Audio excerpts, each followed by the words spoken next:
ابو موسیٰ اشعری کہتے ہیں کہ ایک سفر میں ہم رسول اللہ صلی اللہ علیہ وسلم کے ساتھ تھے.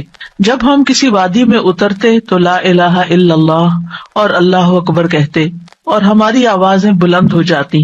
تو نبی صلی اللہ علیہ وسلم نے فرمایا، اے لوگو اپنی جانوں پر رحم کرو، کیونکہ تم کسی بہرے یا غائب کو نہیں پکار رہے، وہ تو تمہارے ساتھ ہی ہے، بے شک وہ سننے والا اور تم سے بہت قریب ہے. اس کا نام برکتوں والا ہے اور اس کی عظمت بہت ہی بڑی ہے. تو اللہ سبحانہ وتعالی قریب ہے، اس کو ہم چاہیں تو دل ہی دل میں پکاریں، سرگوشیوں کے انداز میں پکاریں یا اونچی آواز میں پکاریں، وہ ہر حال میں سنتا ہے، اور جب وہ سنتا ہے تو جواب بھی دیتا ہے اور ہماری دعائیں قبول بھی کرتا ہے. اس لیے ہمیں اس کو قریب محسوس کر کے اس سے دعائیں کرتے رہنا چاہیے. تو وہ دعا کی قبولیت کے اعتبار سے قریب ہے، دعا کو سننے کے لحاظ سے قریب ہے، اپنے علم کے اعتبار سے سب لوگوں کے قریب ہے، اور خاص طور پر عبادت کرنے والوں اور پکارنے والوں کے قریب ہے. یعنی اس کا قرب دو طرح کا ہے، ایک عام قرب ہے جو سب کے لیے ہے، اور ایک خاص قرب ہے جو اس کے خاص بندوں کے لیے ہے، اور وہ خاص بندے جو عبادت گزار ہیں، جو اس کا ذکر کرتے ہیں، جو اس کے شکر کرنے والے ہیں. تو اللہ سبحانہ وتعالیٰ ان کی دعاؤں کو قبول کرتا ہے، ان کی مدد کرتا ہے اور انہیں نیک کاموں کی توفیق عطا کرتا ہے. یہاں پر آپ دیکھ رہے ہیں کہ فَإِنِّي قریب کہہ کے بندے اور رب کے درمیان کوئی فاصلہ نہیں رکھا گیا اس اعتبار سے کہ کوئی اور واسطہ ہو. یہاں اللہ سبحانہ وتعالیٰ نے جواب کو قل یا فقل کہہ کے نہیں فرمایا، جیسا کہ دوسری آیات میں آتا ہے. جتنے بھی سوال صحابہ کرام نے رسول اللہ صلی اللہ علیہ وسلم سے کیے تو ان کے جواب میں اللہ تعالیٰ نے فرمایا قل، آپ انہیں بتا دیجئے. لیکن یہاں پر قل بھی نہیں آیا، ڈائریکٹ فإنی قریب، اذا سألک عبادی انی فإنی قریب، یعنی بیچ میں کوئی واسطہ نہیں لایا گیا. تو اس سے یہ پتہ چلتا ہے کہ ہمارے اور ہمارے رب کے بیچ میں کسی اور واسطے اور کسی اور وسیلے کی ضرورت نہیں. اور جب اللہ تعالیٰ نے یا عبادی کہہ دیا تو اس میں سارے بندے شامل ہو جاتے ہیں، چاہے وہ نیک ہوں یا بد ہوں، بڑے ہوں یا چھوٹے ہوں، گناہگار ہوں یا بہت پرہیزگار ہوں، کوئی بھی ہو، جو بھی اپنے رب کو پکارتا ہے رب اس کی پکار کو سنتا ہے اور وہ قریب ہے. لہٰذا جب ہمارا رب قریب ہے اور مجیب ہے، جیسا کہ آپ جانتے ہیں پروگرام کا نام بھی قریب و مجیب اسی لیے رکھا گیا کہ ہمارا اگر اپنے رب سے تعارف ہو جاتا ہے، ہم اپنے رب کو پہچان جاتے ہیں کہ ہم کس کو پکار رہے ہیں اور وہ کہاں ہے، تو جتنا جتنا ہمارا یہ یقین ہوگا کہ وہ ہمارے قریب ہے اور وہ سنتا ہے اور جواب دیتا ہے، اتنی ہی زیادہ محبت اور توجہ کے ساتھ، اخلاص کے ساتھ ہم دعا کریں گے انشاءاللہ. اور پھر آپ دیکھیے کہ اللہ تعالیٰ ہماری دعاؤں کو ضائع نہیں کرتا. اجیب دعوت الداعی اذا دعانی، مطلب یہ ہے کہ جو بھی مجھ سے مانگتا ہے وہ کچھ پا کے ہی لوٹتا ہے، وہ نامراد نہیں ہوتا. جیسے زکریا علیہ السلام نے کہا تھا کہ وَلَمْ أَكُنْ بِدُعَائِكَ رَبِّ شَقِيًّا، کہ اے رب تجھے پکار کر تو میں کبھی بدبخت ہوا ہی نہیں، کبھی مایوس ہوا ہی نہیں، کبھی محروم ہوا ہی نہیں. جب بھی تجھے پکارا تجھ سے کچھ پا ہی لیا. تو اس لیے ہر دعا کرنے والے کو یہ یقین ہونا چاہیے کہ ہماری دعا ضرور سنی جائے گی، کیونکہ شیطان انسان کے دل میں یہ وسوسہ ڈالتا ہے کہ تمہاری دعا قبول نہیں ہوگی. نہیں بھائی، ہر ایک کی دعا قبول ہوتی ہے اگر وہ صحیح معنوں میں اپنے رب کو پکارتا ہے، وہ دعاؤں کو سنتا ہے اور جواب بھی دیتا ہے. ضرورت اس بات کی ہے کہ ہم اپنے دل کو حاضر کر کے اللہ سے مانگیں، اخلاص کے ساتھ مانگیں، اور قبولیت کے جو اوقات ہیں یا جو علامات ہیں ان کو سامنے رکھتے ہوئے مانگیں.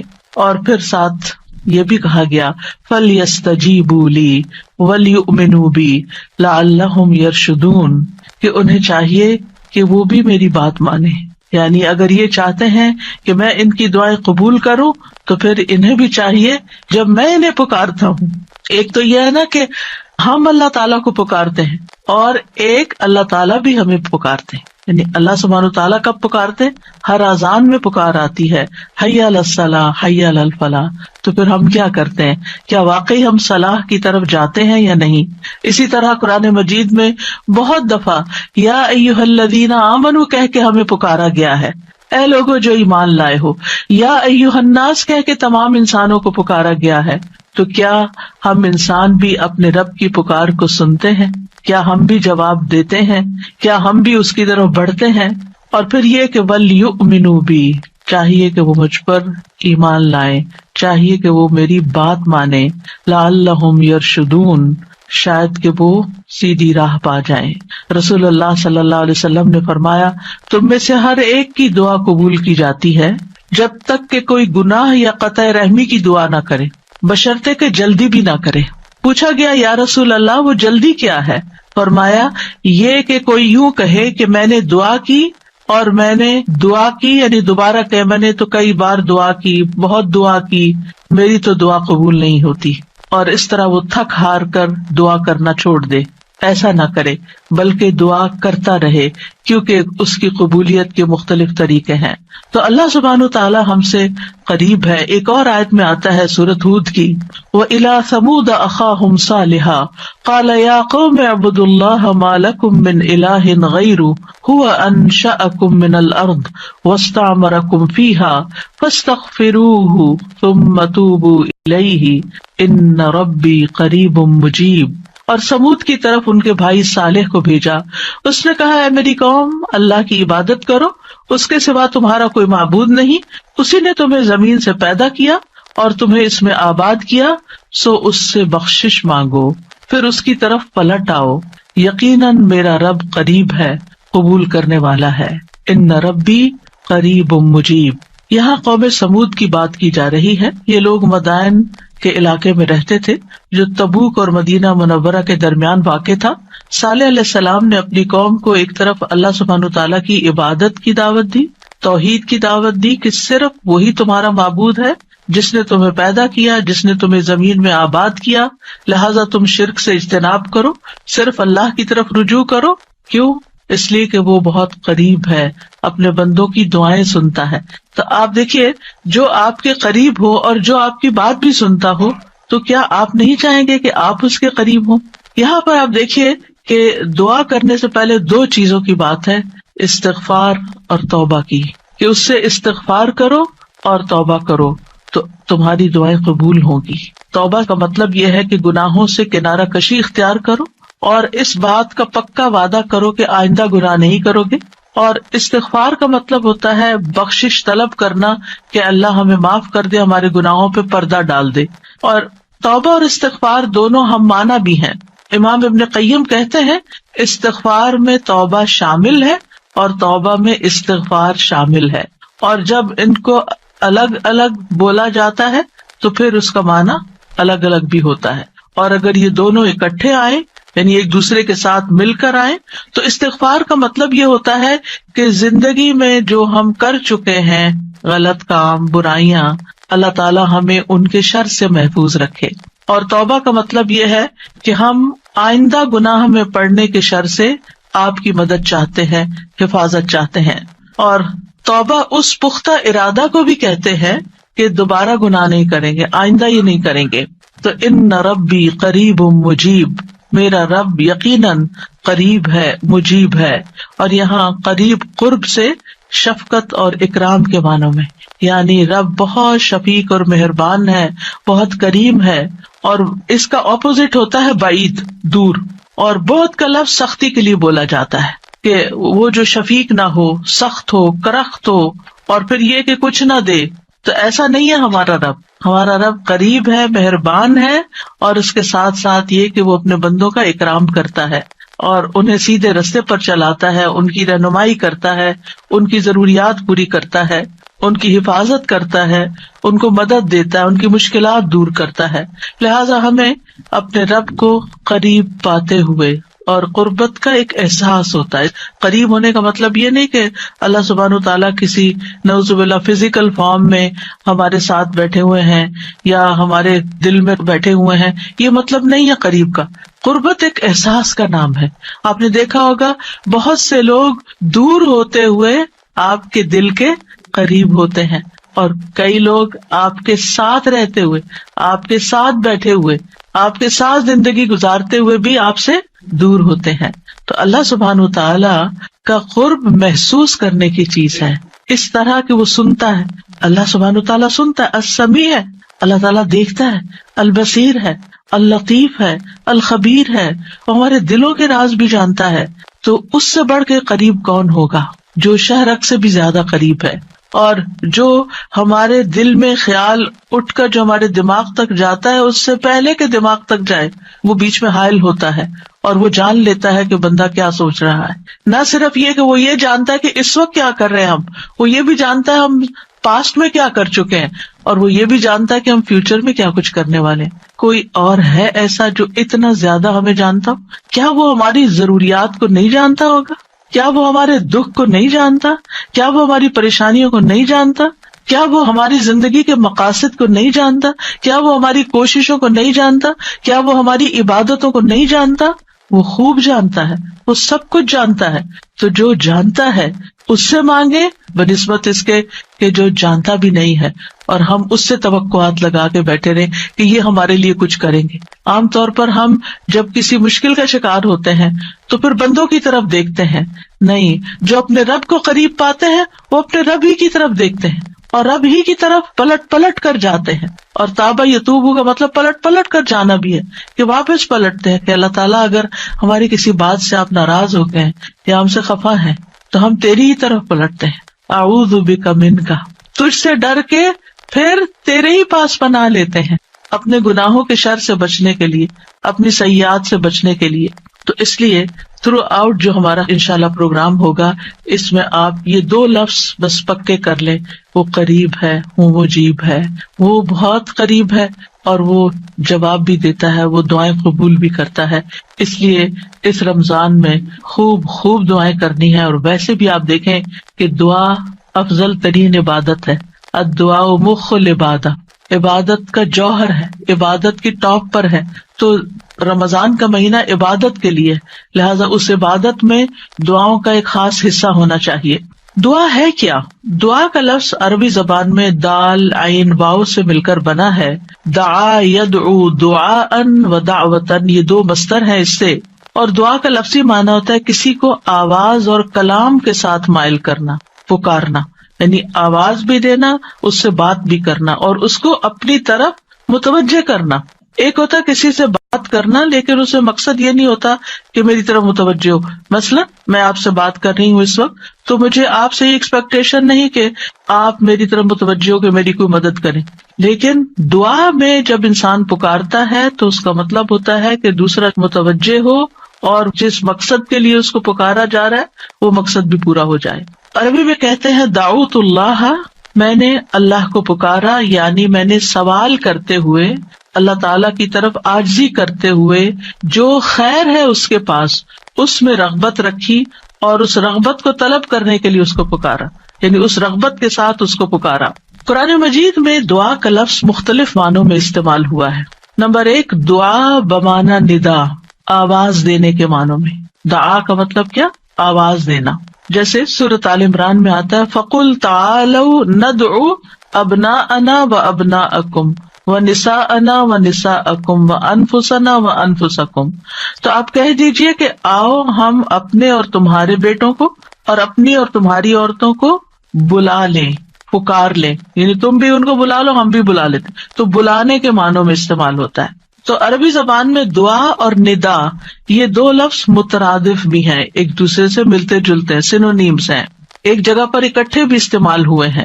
الا دعاء و نداء، کہ پکار اور آواز کے سوا کچھ نہیں سنتا. پھر اسی طرح دعا بمعنی طلب کرنا، کسی چیز کی ڈیمانڈ کرنا. قرآن مجید میں آتا ہے وَلَا تَزِرُ وَازِرَةٌ وِزْرَ أُخْرَى وَإِن تَدْعُ مُثْقَلَةٌ إِلَىٰ حِمْلِهَا لَا يُحْمَلْ مِنْهُ شَيْءٌ وَلَوْ كَانَ ذَا قُرْبَىٰ. اور کوئی بھی بوجھ اٹھانے والا کسی دوسرے کے گناہوں کا بوجھ نہ اٹھائے گا. یہ کب کی بات ہے؟ قیامت کے دن. اور کوئی بوجھ سے لدا ہوا شخص اپنا بوجھ اٹھانے کے لیے کسی کو بلائے گا، اس کو پکارے گا، وَإِن تَدْعُ، تو وہ اس میں سے کچھ بھی نہیں اٹھا سکے گا، کوئی مدد نہیں کرے گا قیامت کے دن، اگرچہ وہ قریبی رشتے دار ہی کیوں نہ ہو. تو کسی کو مدد کے لیے بلانا، آؤ میرا سامان اٹھاؤ، میرا بوجھ اٹھاؤ، اس کے لیے بھی لفظ دعا جس میں ایک طلب پائی جاتی ہے استعمال ہوتا ہے. اسی طرح دعا کا لفظ بمعنی قول بات کے بھی استعمال ہوتا ہے. قرآن مجید میں آتا ہے فما کان دعواہم اذ جاءہم بأسنا الا ان قالوا انا كنا ظالمین. جب ان کے پاس ہمارا عذاب آیا تو ان کا قول اس کے سوا کچھ نہ تھا کہ وہ کہنے لگے بے شک ہم ہی ظالم تھے. تو یہاں پر قول یا بات کے معنوں میں آیا ہے. پھر اسی طرح دعا کا لفظ عبادت کے معنوں میں بھی آتا ہے. سورۃ کہف میں نوجوانوں کا جو قصہ آتا ہے جس میں وہ اب ایمان کو بچانے کے لیے غار کی طرف جا رہے تھے تو اللہ تعالیٰ نے ان کے بارے میں فرمایا وَرَبَطْنَا عَلَىٰ قُلُوبِهِمْ إِذْ قَامُوا فَقَالُوا رَبُّنَا رَبُّ السَّمَاوَاتِ وَالْأَرْضِ لَن نَّدْعُوَ مِن دُونِهِ إِلَٰهًا لَقَدْ قُلْنَا إِذًا شَطَطًا. اور ہم نے ان کے دلوں کو مضبوط کر دیا جب وہ اٹھ کھڑے ہوئے تو کہنے لگے ہمارا رب تو آسمانوں اور زمین کا رب ہے، ہم ہرگز اس کے سوا کسی الہ کو نہیں پکاریں گے، یعنی اس کی عبادت نہیں کریں گے، اور اگر ہم ایسا کریں تو یقیناً ہم نے ناانصافی کی بات کی. تو دعا بمعنی عبادت. پھر اسی طرح پانچواں معنی قرآن مجید میں دعا بمعنی فریاد کرنا، طلب کرنا، فریاد کرنا. اور اس میں وَإِن كُنتُمْ فِي رَيْبٍ مِّمَّا نَزَّلْنَا عَلَىٰ عَبْدِنَا فَأْتُوا بِسُورَةٍ مِّن مِّثْلِهِ وَادْعُوا شُهَدَاءَكُمْ. اگر تمہیں اس قرآن میں شک ہے جو ہم نے اپنے بندے پر نازل فرمایا تو اسی طرح کی ایک سورت تم بھی بنا لاؤ اور اللہ کے سوا اپنے گواہوں مددگاروں کو بھی بلا لو. فریاد کرو کہ وہ آئے اور تمہاری مدد کرے، یعنی مدد کے لیے پکارنا، یہ معنی ہے. پھر اسی طرح دعا بمعنی کسی چیز کی ترغیب دینا، یعنی کسی چیز کی طرف دعوت دینا. نوح علیہ السلام نے اپنی قوم کو پکارا تھا قال رب انی دعوت قومی لیلا ونہارا. اس نے کہا ہے میرے رب بے شک میں نے اپنی قوم کو رات اور دن پکارا، ان کو دعوت دیتا رہا دین کی طرف، اپنے رب کی طرف. اور اس میں معنی عبادت کا بھی ہے کہ اللہ کی عبادت کرو تو عبادت کی دعوت میں ان کو دیتا رہا. پھر اسی طرح دعا بمعنی منسوب کرنا، نسبت دینا. ادعوہم لآبائہم، ان بچوں کو ان کے حقیقی باپوں کی نسبت سے پکارو. یعنی ادعوہم کا مطلب ہے کہ ان کو اپنے باپوں کی طرف ہی منسوب کرو، جن کے وہ بچے ہیں باپ کا نام نہیں بدلو. اور آٹھواں معنی ہے سوال کرنا، دعا بمعنی سوال. جیسے بنی اسرائیل نے موسیٰ علیہ السلام سے کہا قالوا ادع لنا ربک یبین لنا ما ہی، انہوں نے کہا تم اپنے رب سے ہمارے لیے دعا کرو. تو یہ جو دعا ہے یہ بمعنی سوال ہے، یعنی مانگو کہ وہ ہمارے لیے بیان کر دے کہ وہ گائے کس طرح کی ہو. تو قرآن مجید میں یہ دعا کا لفظ مختلف معنوں میں استعمال ہوا ہے، لیکن دعا کا عمومی شرعی معنی کیا ہے؟ اللہ کی بارگاہ میں عاجزی کے ساتھ سوال کرنا اور اللہ کے پاس جو خیر ہے اس میں راغب ہونا، رغبت رکھنا. اللہ کی بارگاہ میں اللہ کے حضور عاجزی کے ساتھ سوال کرنا، چیخ چلا کے نہیں بلکہ بہت ہمبل طریقے سے. اور جو خیر اللہ کے پاس ہے اس میں رغبت رکھنا، اس کا شوق رکھنا. طیبی کہتے ہیں اس سے مراد ہے اللہ کی بارگاہ میں انتہا درجے کی عاجزی، انکساری اور محتاجگی ظاہر کرنا. جیسے موسیٰ علیہ السلام نے دعا کیا کی تھی رب انی لما انزلت الی من خیر فقیر.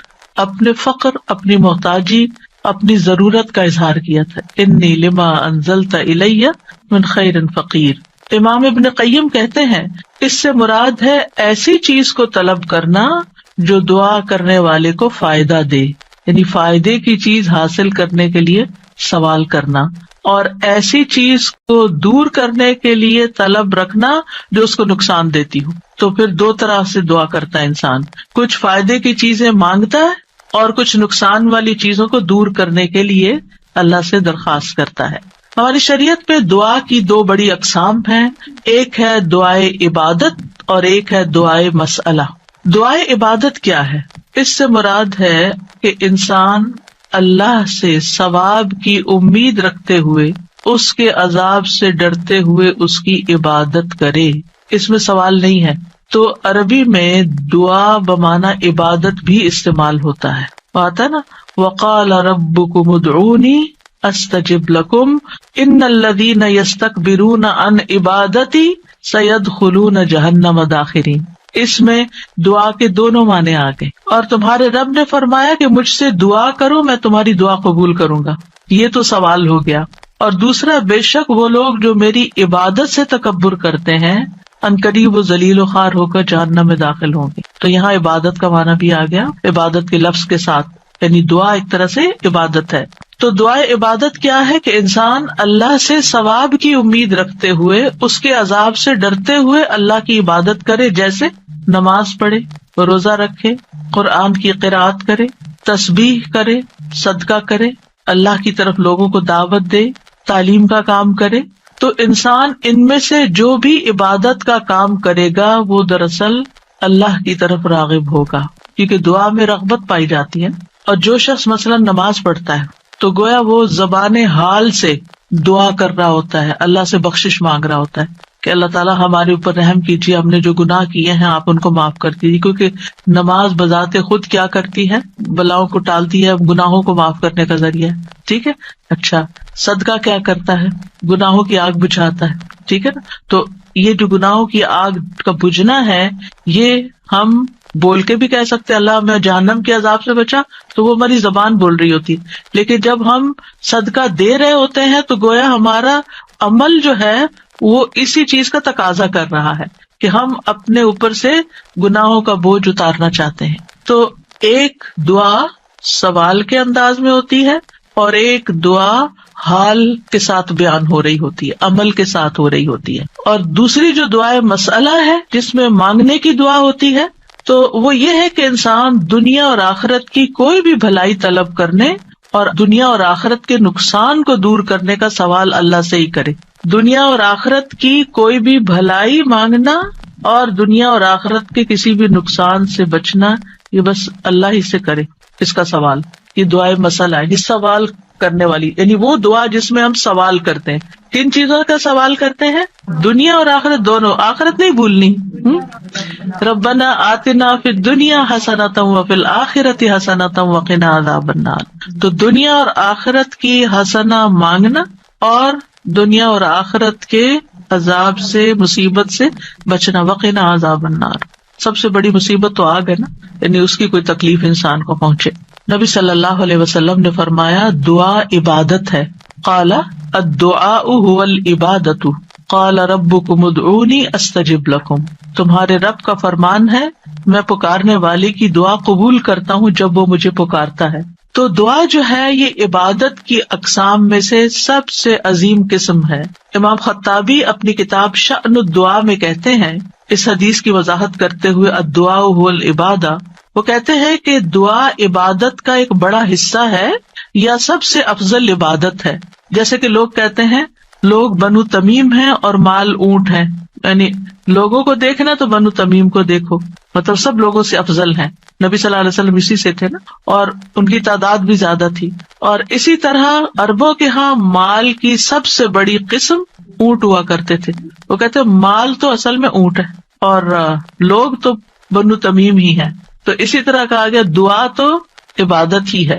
الدعاء هو العبادہ، دعا ہی عبادت ہے. الحج عرفہ، اس کا یہ مطلب ہے کہ صرف عرفہ میں جاؤ، یہ نہیں.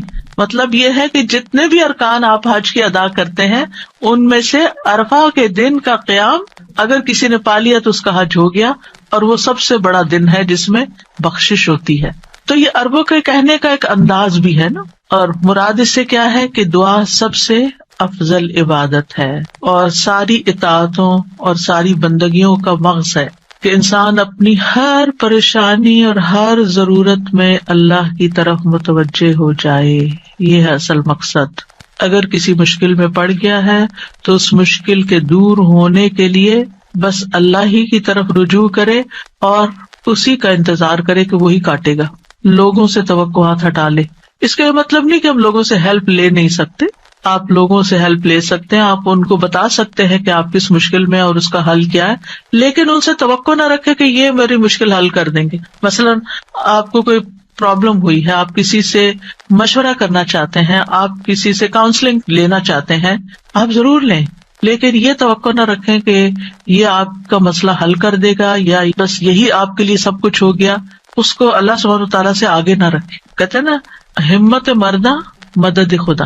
ہمت آپ نے کرنی ہے، کوشش آپ نے کرنی، مدد اللہ نے کرنی ہے. دعا کی بھی ہمت ہوتی ہے اور دعا کے لیے بھی ایک ایفرٹ لگانی پڑتی ہے. اور اس کے لیے یکسو ہونا پڑتا ہے. خصوصاً آپ دیکھیں کہ جب کسی بڑی پریشانی کے نتیجے میں انسان کے ہوش اڑ جاتے ہیں، اوسان خطا ہو جاتے ہیں، اس کو کچھ سمجھ نہیں آتی، تو ایسی صورت میں انسان اپنے خیالات کو مجتمع کر کے، فوکس کر کے، پوری توجہ کے ساتھ اللہ کی طرف جب متوجہ ہوتا ہے تو یہ ہے اصل میں دعا کی روح. اور نہ صرف یہ کہ بڑی مشکلات میں، بلکہ چھوٹی چھوٹی ضروریات میں بھی اللہ کی طرف رغبت کرنی چاہیے. دعا کی ضرورت کیوں ہے ہماری زندگی میں؟ کیونکہ ہم اللہ کے محتاج ہیں، بادشاہ وہی ہے، ہم فقیر ہیں. یا ایھا الناس انتم الفقراء الی اللہ، اے لوگو تم سب اللہ کے محتاج ہو. کوئی بھی انڈیپینڈنٹ نہیں، کوئی بھی یہ نہیں کہہ سکتا کہ میں اپنے سب کام خود ہی کر سکتا ہوں. واللہ هو الغنی الحمید، اور اللہ سب سے بے پرواہ ہے اور تعریف کے لائق ہے. بندوں میں سے کوئی بھی بے پرواہ نہیں ہو سکتا، ہم سب محتاج ہیں. دوسری بات، اللہ سارے خزانوں کا مالک ہے. وَإِن مِّن شَيْءٍ إِلَّا عِندَنَا خَزَائِنُهُ، کوئی چیز ایسی نہیں، وَإِن مِّن شَيْءٍ إِلَّا عِندَنَا خَزَائِنُهُ، کہ جس کے خزانے ہمارے پاس نہ ہوں. آپ کوئی چیز آرڈر کرنا چاہتے ہیں تو پتہ چلتا ہے وہ تو ہے ہی نہیں، ختم ہو گئی، اسٹاک ختم، آؤٹ آف اسٹاک. بڑی سے بڑی کمپنی، بڑے سے بڑے ریسورسز رکھنے والے انسانوں سے جب آپ مانگتے ہیں تو آپ دیکھیں کیا ہوتا ہے کہ انسان بعض اوقات وہ اوپر جا کے اتنی نیچے گرتے ہیں کہ پائی پائی کے محتاج ہو جاتے ہیں. ایسی مثالیں آپ نے بھی دیکھی ہوں گی، سنی بھی ہوگی کہ کہاں ان کے پاس بہت کچھ تھا اور کہاں وہ زیرو پہ آ گئے. اللہ تعالیٰ ایسا نہیں ہے، ہمیشہ سے ہے اس کے پاس اور ہمیشہ رہے گا. ساری مخلوق اگر کسی میدان میں جمع ہو کر سب کچھ مانگے تو بھی اللہ تعالیٰ کے خزانوں میں اتنی کمی نہیں آتی جتنی ایک سوئی کو سمندر میں ڈبو کے نکالا جائے تو پانی جو سوئی کے ساتھ لگتا ہے اتنی بھی کمی نہیں ہوتی. وہ جتنا چاہے خرچ کرتا رہے، جتنا چاہے وہ بندوں کو دیتا رہے، پھر بھی اس کے ہاتھ بھرے رہتے ہیں، ان میں کوئی کمی نہیں ہوتی. ایک اور آیت میں آتا ہے سورۃ المنافقون میں، وَلِلَّهِ خَزَائِنُ السَّمَاوَاتِ وَالْأَرْضِ، آسمانوں اور زمین کے خزانے اللہ کے پاس ہیں. پھر کیا کرنا چاہیے؟ اس کے پاس جانا چاہیے جس کے پاس کوئی خزانہ نہیں ہے، اس کے پاس جو سارے خزانوں کا مالک. مشکل یہ ہے کہ ہمارے مانگنے میں کمی ہوتی ہے، دیر ہوتی ہے. وہ سب کچھ دے سکتا ہے، سب کچھ ہے اس کے پاس، یو نیم اٹ. آپ گھر جا کے بیٹھیں، غور کریں، نماز کے بعد کسی اور خاموشی تنہائی کے وقت، مجھے کیا چاہیے، مجھے کیا مسئلہ ہے، مجھے کیا پرابلم ہے، میری کیا پریشانی ہے، کیا اللہ کے پاس اس کا حل ہے؟ یقیناً ہے، وہ کر سکتا ہے، بالکل کر سکتا ہے. پھر مجھے کیا کرنا چاہیے؟ اسی سے مانگنا چاہیے، اس سے گڑ گڑا کے مانگنا چاہیے، اس سے اپنی محتاجی اور اپنی بیچارگی کا اظہار کر کے مانگنا چاہیے. امن یجیب المضطر اذا دعاہ ویکشف السوء، اللہ تعالیٰ آپ سے پوچھتے ہیں کون ہے جو بے قرار کی، مضطر، بے قرار، بے چین انسان کی بات سنتا، اس کو جواب دیتا. امن یجیب المضطر اذا دعاہ، جب بھی وہ اس کو پکارتا ہے، ویکشف السوء، اور وہ تکلیف کو دور بھی کرتا ہے. ایسا نہیں کہ وہ صرف سن رہا ہے، اس نے وہ تکلیف دور بھی کر دینی ہے. اور آپ کہیں گے بس اتنی سی بات تھی، میں اس کو اتنا پہاڑ بنائے ہوئی تھی، اپنی زندگی کا بہت بڑا مسئلہ بنائے ہوئے تھی، اور اللہ تعالیٰ کے لیے بس اتنی سی بات تھی. میرے مانگنے میں کمی تھی، اس کے پاس نہیں کمی. ہماری دعا میں کمی ہے، ہمارے اخلاص میں کمی ہے، اس کے دینے میں کمی نہیں ہے. اس طرح پکارا کرے نا کہ اللہ تعالیٰ آپ تو دے کر کسی کمی کا شکار نہیں ہوتے، لیکن میری کمی پوری ہو جائے گی. پھر آپ دیکھیں ہر بھلائی دینے اور ہر تکلیف دور کرنے پہ قادر ہے. سورۃ الانعام میں آتا ہے وَإِن يَمْسَسْكَ اللَّهُ بِضُرٍّ فَلَا كَاشِفَ لَهُ إِلَّا هُوَ وَإِن يَمْسَسْكَ بِخَيْرٍ فَهُوَ عَلَى كُلِّ شَيْءٍ قَدِيرٌ، اگر اللہ تجھے کوئی تکلیف پہنچائے تو اس کے سوا کوئی دور کرنے والا نہیں، اور اگر وہ تجھے کوئی بھلائی پہنچائے تو وہ ہر چیز پر پوری طرح قادر ہے. وہ سب کچھ کر سکتا ہے، وہ قادر ہے. نہ آپ کی کوئی خیر اور بھلائی کو لے جا سکتا ہے، کیونکہ عام طور پہ ہم وہم کا شکار رہتے ہیں کہ اگر میری اس نعمت کا کسی کو پتہ چل گیا تو پھر کیا ہوگا، شاید وہ نظر ہی لگ جائے اور نعمت چھین ہی جائے.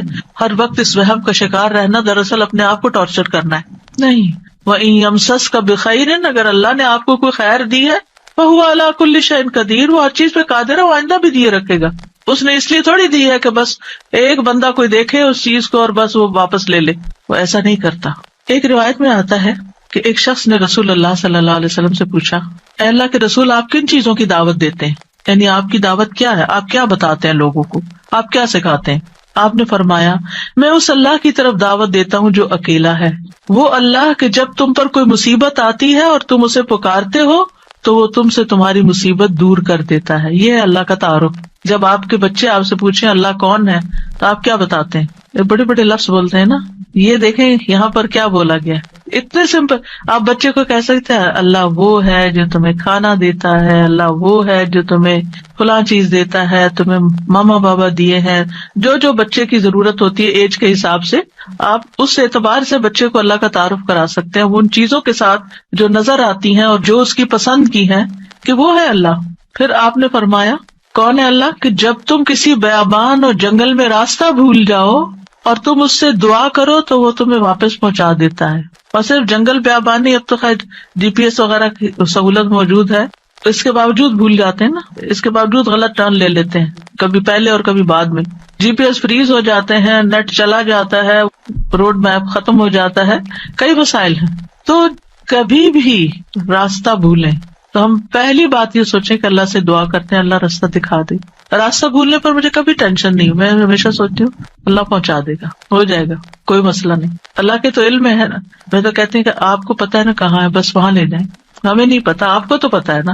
تو جب آپ اللہ سے مانگتے ہیں، کبھی لاڈ پیار سے، کبھی اس کی کسی صفت کا واسطہ دے کر، کبھی اپنی عاجزی محتاجی ظاہر کر کے، تو وہ ضرور سنتا ہے. پھر فرمایا وہ ذات کہ جب تم قحط سالی میں مبتلا ہوتے ہو اور تم اس سے دعا کرتے ہو تو وہ تم پر پیداوار ظاہر کر دیتا ہے، یعنی تمہاری پیداوار اگا دیتا ہے زمین سے. یہ ہے اللہ، یہ اللہ کا تعارف. پھر آپ دیکھیے کہ ہم کیوں اللہ سے مانگے، کیونکہ زمین و آسمان کی ساری مخلوق اللہ ہی سے مانگتی ہے، تو ہم کیوں نہ مانگے. آپ غور کیجئے ذرا اس بات پر، یسألہ من فی السماوات والارض کل یوم ھو فی شأن. اسی سے مانگتا ہے جو کوئی آسمانوں اور زمین میں ہے، ہر دن وہ ایک نئی شان میں ہے. اسی سے مانگ رہا ہے ہر کوئی جو آسمانوں اور زمین میں ہے، ہر کوئی. کون کون ہے آسمانوں اور زمین میں؟ آسمانوں میں فرشتے ہیں جن کو ہم جانتے ہیں، زمین پر انسان اور جنات ہیں، اس کے علاوہ جو اور مخلوقات ہیں، وہ ساری مخلوق اللہ سے مانگ رہی ہے. اگر ساری مخلوق اللہ سے مانگتے اور ہم کسی اور سے مانگنا شروع کر دیں، غیر اللہ سے مانگے، تو کتنی حماقت والی بات ہے نا. اللہ نے عقل اسی لیے دی تھی کہ ہم اللہ ہی کو نہ پہچانے. تو اللہ سبحانہ وتعالیٰ سے سوال کرنے کے اعتبار سے 4 طرح کے لوگ ہیں.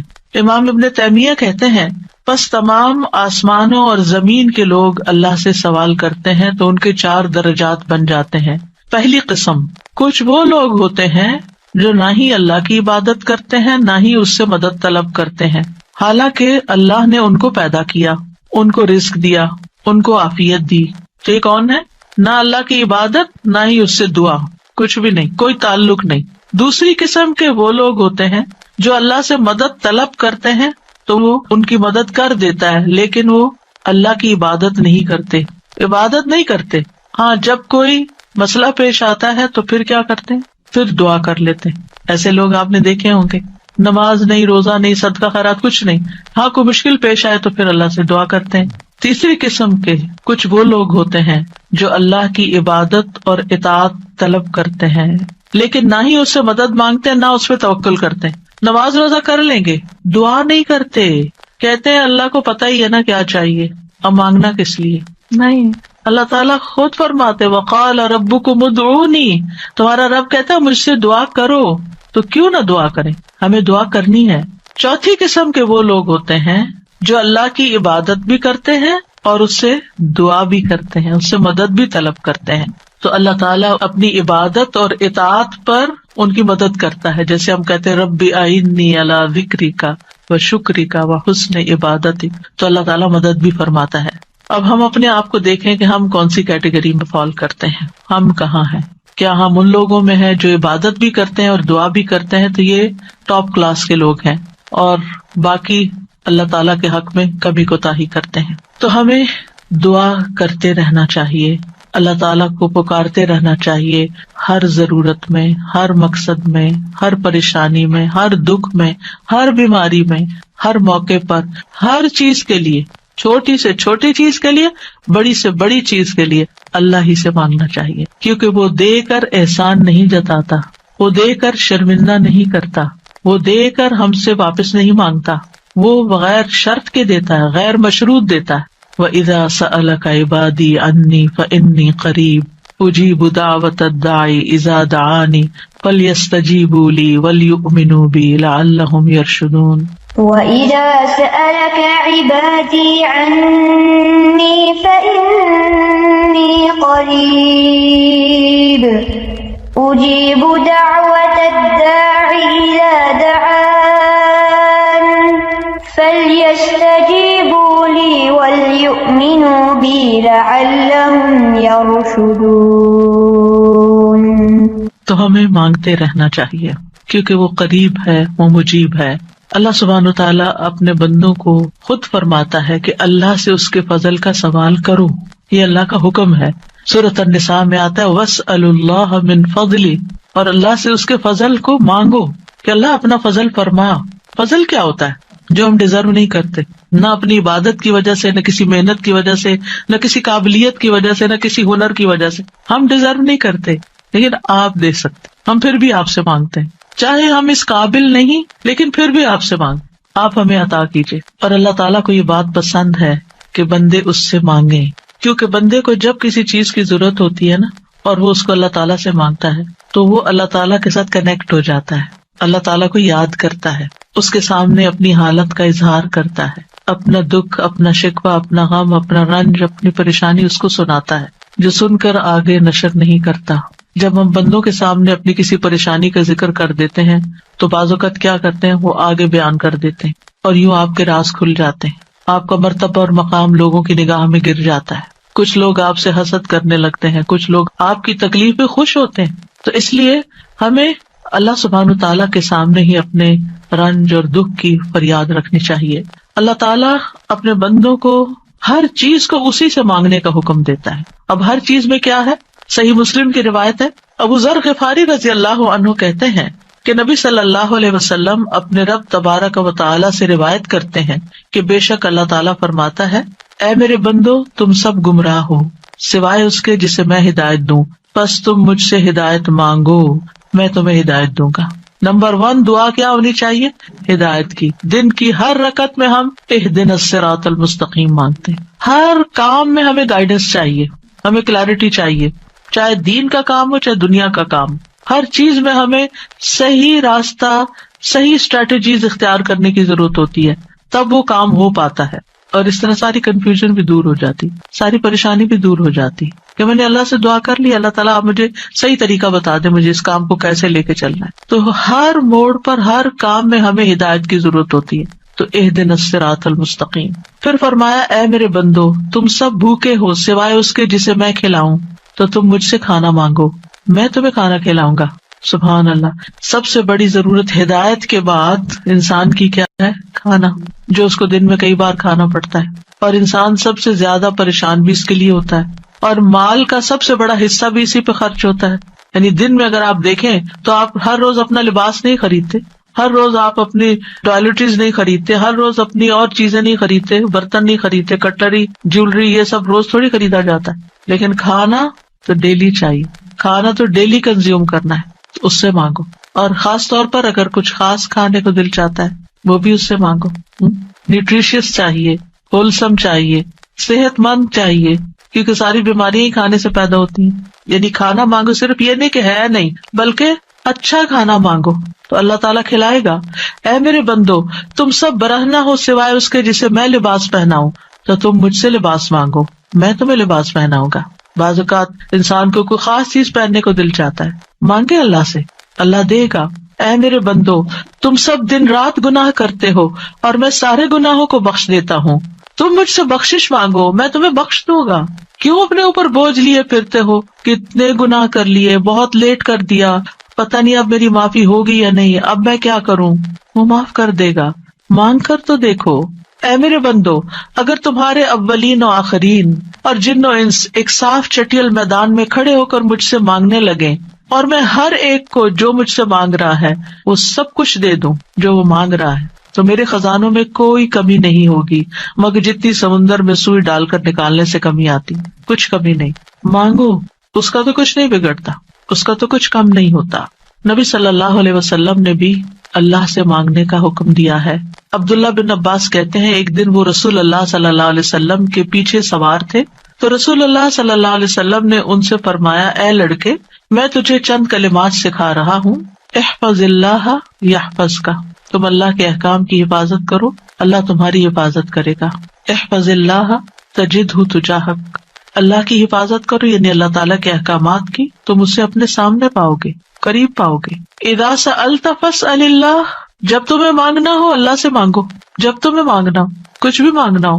وَإِذَا اسْتَعَنْتَ فَاسْتَعِنْ بِاللَّهِ، اور جب مدد چاہیے اللہ سے مدد مانگو، کسی بھی طرح کی مدد، یعنی مدد صرف مالی مدد نہیں ہوتی، یا مدد صرف ان چیزوں کی نہیں ہوتی اوپر جن چیزوں کا ذکر ہوا ہے، مدد تو ہمیں ہر کام میں چاہیے۔ ہم کون سی لائن اختیار کریں، کون سا پیشہ اختیار کریں، کون سی جاب لیں، کون سی نہ لیں، کیا کریں کیا نہ کریں، فلاں جگہ جانا ہے جائیں یا نہ جائیں، ہر معاملے میں۔ اور یہ جو ہمیں استخارہ سکھا دیا گیا تو یہ بھی تو یہی ہے۔ اور اس استخارے میں بھی آپ دیکھیے، اذا سألک عبادی انی فانی قریب اجیب دعوت الداعی اذا دعانی، اس میں بھی آپ دیکھیں بیچ میں واسطہ نہیں رہا نا، تو ہم کسی سے نہیں کہہ سکتے آپ میرا استخارہ کریں، آپ اپنے لیے خود ہی خیر مانگے۔ آپ صلی اللہ علیہ وسلم نے عبداللہ بن عباس سے کہا، جان رکھو اگر ساری دنیا مل کر بھی تمہیں نفع پہنچانا چاہے تو تمہیں نفع نہیں پہنچا سکتی سوائے اس کے جو اللہ نے تمہارے لیے لکھ دیا، اور اگر وہ سارے مل کر تمہیں کوئی نقصان دینا چاہیں نقصان نہیں دے سکتے سوائے اس کے جو اللہ نے تمہارے لیے لکھ دیا۔ کتنا بڑا توکل سکھاتی ہے یہ بات، کتنی فکریں پریشانیاں دل سے اور دماغ سے بالکل آف لوڈ ہو جاتی، کچھ نہیں ہوتا، کوئی کچھ نہیں بگاڑ سکتا۔ ہم ڈرتے رہتے ہیں نا، کبھی فیوچر سے ڈرتے ہیں، کبھی لوگوں سے ڈرتے ہیں، کبھی کسی بیماری سے ڈرتے ہیں، کبھی بھوک فقر و فاقہ سے ڈرتے ہیں، کبھی اپنے اولاد کے بارے میں ڈر رہے ہوتے ہیں، فکر کر رہے ہوتے ہیں ان کا کیا بنے گا، ان کے ایمان کا کیا ہوگا، ان کے کھانے پینے کا کیا ہوگا، ان کے رہنے کا کیا، یہی فکریں تو ہیں ہماری جن میں ہم ڈوبے رہتے ہیں۔ اللہ نے ہمیں صرف ان فکروں کے لیے تھوڑی بھیجا ہے، ہمیں تو اللہ نے اپنی عبادت کے لیے بھیجا تھا، اللہ نے ہمیں بڑے کام کرنے کے لیے بھیجا، ہم نے اپنے آپ کو چھوٹی چھوٹی چیزوں میں الجھا کر بیمار کر لیا اور انہی کے اندر ہی گھومتے رہے اور انہی کی فکر کرتے رہے اور انہی کے بوجھ تلے دبے رہے، جبکہ ہمیں تو کنتم خیر امۃ اخرجت للناس، تم بہترین امت ہو، تمہیں تو انسانیت کے لیے پیدا کیا گیا تھا، تمہیں تو اوروں کے لیے پیدا کیا گیا تھا کہ تم خود بھی ہدایت پر اور انہیں بھی اللہ کی طرف بلاؤ، اور تم صرف اپنی ہی ذات میں کھو گئے اور صرف اپنے ہی غم لے کر بیٹھ گئے اور صرف اپنی ہی پریشانیوں میں دن رات رہے۔ ان سب چیزوں کو تو اللہ کے حوالے کرنے کی ضرورت ہے، وہ ٹیک کیئر کرے گا۔ ان تنصروا اللہ ینصرکم، اگر تم اللہ کی مدد کرو گے اللہ تمہاری مدد کرے گا، اور وہ ضرور کرے گا۔ تم اوروں کی فکر کرو اللہ تمہاری کرے گا۔ تو اس لیے ہمارے کرنے کا کام کیا، احفظ اللہ یحفظ کا، حفاظت چاہیے، تم اللہ تعالیٰ کے احکامات کی حفاظت کرو، جو تمہیں کہا جا رہا ہے وہ پابندی سے کرو، باقی کام اللہ کا ہے۔ اور پھر احفظ اللہ تجدہ تجاہک، جب تم اللہ کے بن جاؤ گے نا تو پھر اللہ کو بہت قریب پاؤ گے۔ پھر آپ دیکھیے کہ اللہ کے نزدیک دعا سے زیادہ کوئی چیز معزز نہیں۔ دعا انسان کو عزت دیتی ہے، جب انسان بندوں کے آگے ہاتھ پھیلاتا ہے تو ذلیل ہوتا ہے، اور جب اللہ سے مانگتا ہے دو ہاتھ اٹھا کے، بندوں کے سامنے تو ہم ایک ہاتھ پھیلاتے ہیں اور اللہ کے سامنے دو ہاتھ پھیلاتے ہیں، اور جب انسان اللہ سے مانگتا ہے تو اللہ اس بندے سے محبت کرتا ہے اور اس بندے کو دیتا ہے، نوازتا ہے اور عزت دیتا ہے، اپنی جناب سے دیتا ہے۔ اور جب بندوں سے مانگتے ہیں تو وہ کبھی دیتے ہیں کبھی نہیں دیتے، اور کبھی دے کے اذیت بھی دیتے ہیں، اور پھر احسان جتاتے ہیں، دکھ دیتے ہیں، ذلیل کرتے ہیں، بعض اوقات آپ کی انا کو مجروح کر دیتے ہیں، آپ کی عزت کو مجروح کر دیتے ہیں، آپ کو بعض اوقات بدنام کر دیتے ہیں۔ تو اللہ کے نزدیک دعا سے زیادہ کوئی چیز معزز نہیں۔ لیس شیء اکرم علی اللہ من الدعاء، پھر یہ کہ اللہ تعالیٰ دعائیں سنتا ہے۔ وَلَقَدْ نَادَانَا نُوحٌ فَلَنِعْمَ الْمُجِيبُونَ، یقیناً نوح نے ہمیں پکارا تو ہم بہت اچھے قبول کرنے والے ہیں۔ ہم نے ان کی سنی، ہمیں کیوں بتایا جا رہا ہے؟ تاکہ تم بھی پکارو، تمہاری بھی سنی جائے گی۔ ابراہیم علیہ السلام نے کیا کہا تھا، ان ربی لسمیع الدعاء، میرا رب تو یقیناً دعا سننے والا ہے، وہ تو ضرور سنتا ہے۔ اور پھر خاص طور پر جو مضطر ہو، بے چین ہو، بے قرار ہو، لاچار ہو، امن یجیب المضطر اذا دعاہ ویکشف السوء، یہ لاچار کون ہوتا ہے؟ ابن عباس کہتے ہیں اس سے مراد وہ شخص ہے جس کی ایسی ضرورت ہو جو اس کو مشقت میں ڈال دے، یعنی مصیبت میں پڑ جائے انسان، چاہے اندر قلبی روحانی طور پر، چاہے مالی طور پر، چاہے صحت، یعنی کسی بھی اعتبار سے جو چیز اس کو مشکل میں ڈال دے، مشقت میں، یہ لاچاری ہوتی ہے۔ یہ کہتے ہیں ڈپینڈنسی جیسے ہو جاتی ہے دوسروں پر۔